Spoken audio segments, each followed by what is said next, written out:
Ang katiwalian sa Pilipinas ay nagmumula sa malalalim at magkakaugnay na sistemang suliranin na may ugat sa kasaysayan, politika, ekonomiya at kultura. Narito ang mga pangunahing dahilan.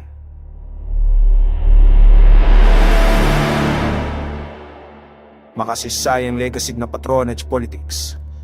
Iniwan ng pananakop ng Kakastila at Amerikano ang isang sistemang pumabor sa mga elite, kung saan naging kultura ang pagkakrino system at kronismo. Nagpatuloy ito sa makang politikang dinastiya kung saan ay tinuturing na pamana ang posisyon sa gobyerno at nauna ang pansariling interes kaysa serbisyo publiko. Mahinang institusyon at kawalan ng panamutan, kawalan ng diktatorado, ang mabagal na pag-usig sa mga tiwaling opisyal at panghihimasok sa mga korapay ay nagpapanatili ng impunity, kawalan ng parusa. Bureaucratic red tape. Ang masalimuot na proseso sa pagkuha ng permito kontrata ay nagbubukas sa oportunidad para sa lagayan pagkabigo ng mga anti-corruption agents sangla kuno sa suporta at pondo ang mga ahensya gaya ng ombudsman. Pampolitikang dinastiya at kronismo, nakakontrol pa rin ng iilang pamilya at kaayado ang kapangyarihan. Halimbawa, situtang milyon ang inilusto ng mga senador kongresista sa Peking Nego. Stay broadband scandal, nagkamal ng kickback ang mga mataas na opisyal sa kontrata sa isang Chinese telecom company. Pagkakapantay-pantay sa ekonomiya at kahirapan. Lalo lumalala ang kahirapan dahil sa pagdarambong ng pondo para sa kalusugan, edukasyon at infrastruktura, isang masamang siklo.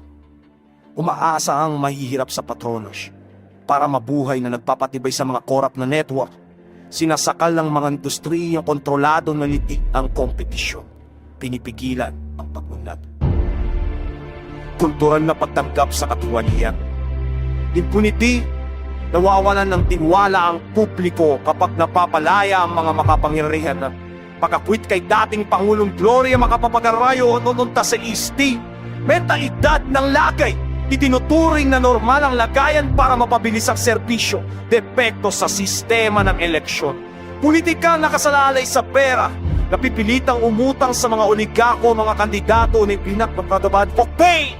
Ipinagpapalit ng hihirap ang boto sa pansamantalang tulong na nagpapanatili ng korap na liderato. Posibleng solusyon. Kailangan ng sistematikong reforma, palakasin ang hudikatura at anti-corruption laws. Iba ng mga pampulitikang dinastiya at isiwalat ang pinagmulan ng kampanyang pondo. Pag-invest sa civic education para baguhin ang pagtanggap sa atiwalian. Ang problema ng Pilipinas ay hindi lamang kasakiman, kundi pagkabigo ng sistema na tumalon palayo sa makasaysayang hindi pagkakapantay-pantay at kontrol ng mga oligako.